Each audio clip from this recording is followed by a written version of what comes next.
Mabuhay! Sabaydi! I'm Kissa. I am really excited for today because I will take you to Living Land and Farm. We will be doing the 11 activities of rice planting. Are you excited? Kaya tara! Samahan niyo ako.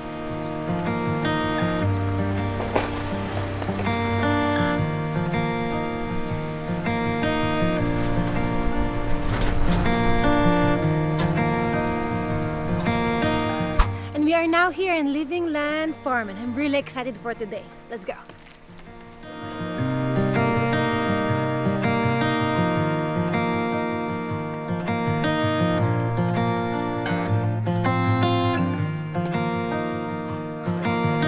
We paid around 120 kip for each, so that's around 600 peso in the Philippines. So we will now go up for the introduction. Come on.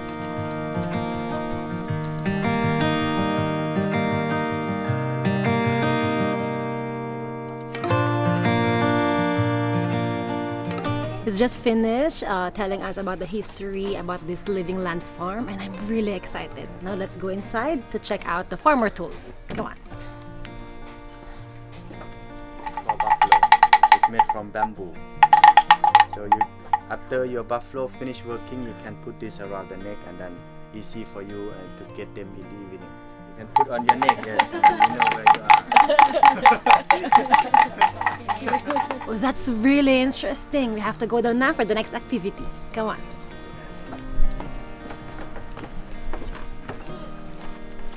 Okay. Step back. What we call light.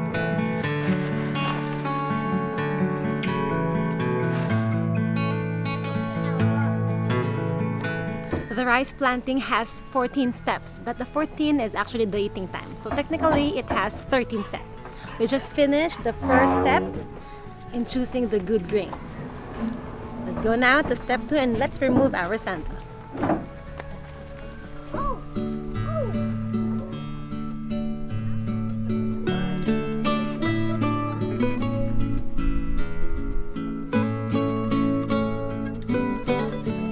Now we are on step 3. We need to plow the paddy field with the water buffalo named Susan. We have 2 words to say to Susan. One is hoy hoy, that means go, and to stop is yo yo. I'm excited.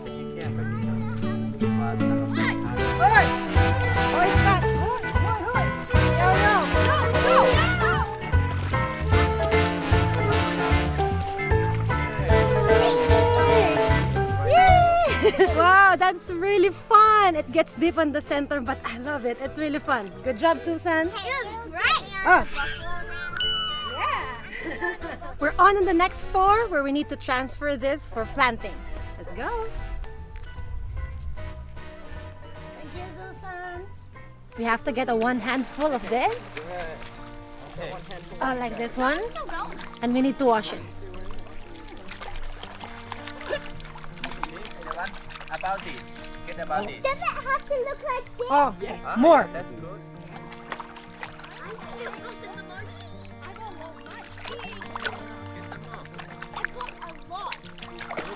We are now on step 5. We need to plant this one. Let's go. I have to go down. Everyone have to be in a line, one straight line. We need to remove the top part for it to grow faster.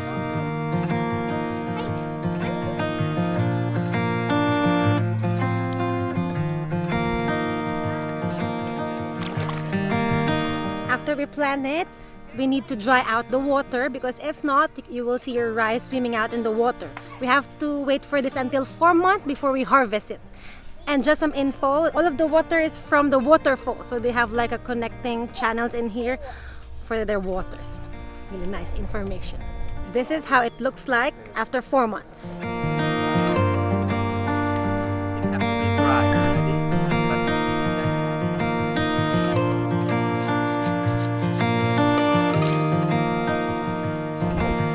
We just finished harvesting the rice. We have to tie it, so we need to get like a 1 long stem. And we do it like this. Short on the other side and long on the other side. Wrap. And for this side, we have to just bring it back on. And there you have it, your rice. Let's go to the next step. Ooh, look at all that shit. Look like that. Go after this and then you choke. We are on now the step 7 where we need to thrash some rice. And then after, just throw it out in the air. I'll do it, wait for me.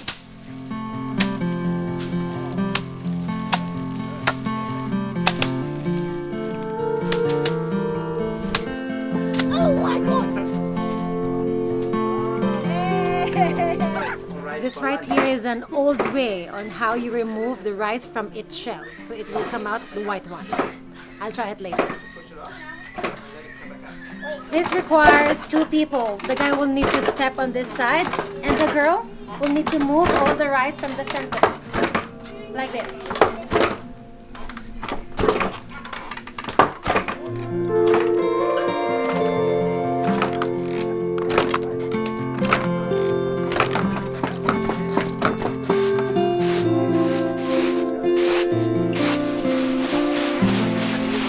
We just finished step 10 and 11 where we husk the rice and to separate it from the shell and from the white rice. So now let's go on the next step.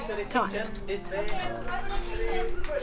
This is the step 12 where they teach us how to cook sticky rice, and this is their kitchen. See how to cook, anyone? We start the fire by dry wood, or you can start with the dry bamboo, charcoal, gas, or electricity steamer. What do you think how we turn the rice over? Like I thought. Yeah.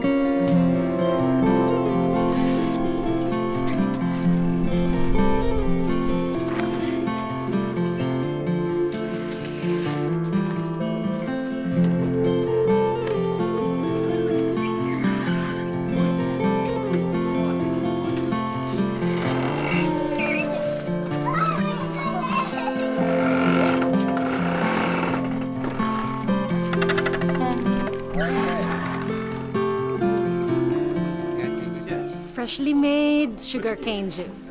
Let's put the lime. Cheers. Oh, amazing. Cheers! You have to taste it. It's really sweet. Okay, please.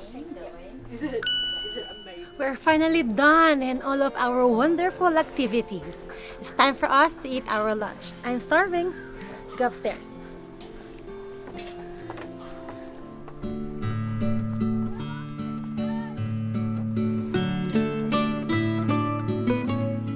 It's time for lunch. I have fried rice for my lunch.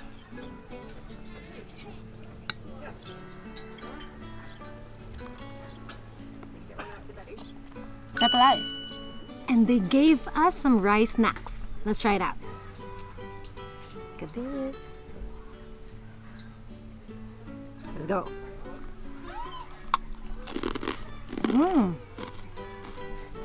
It's crunchy and sweet. Sapalay. I've been only nibbling on it. It tastes pretty good.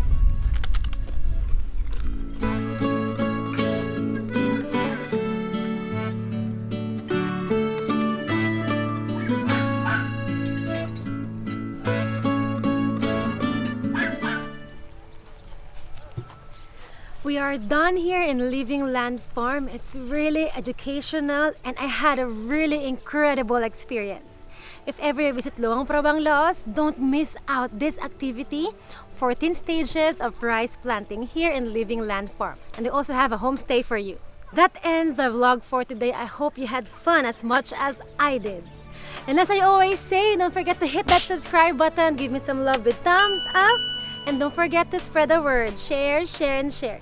You can always leave a comment down below, and please do click the bell button so you will get all the updates. I'll see you in my next vlog. Bye-bye!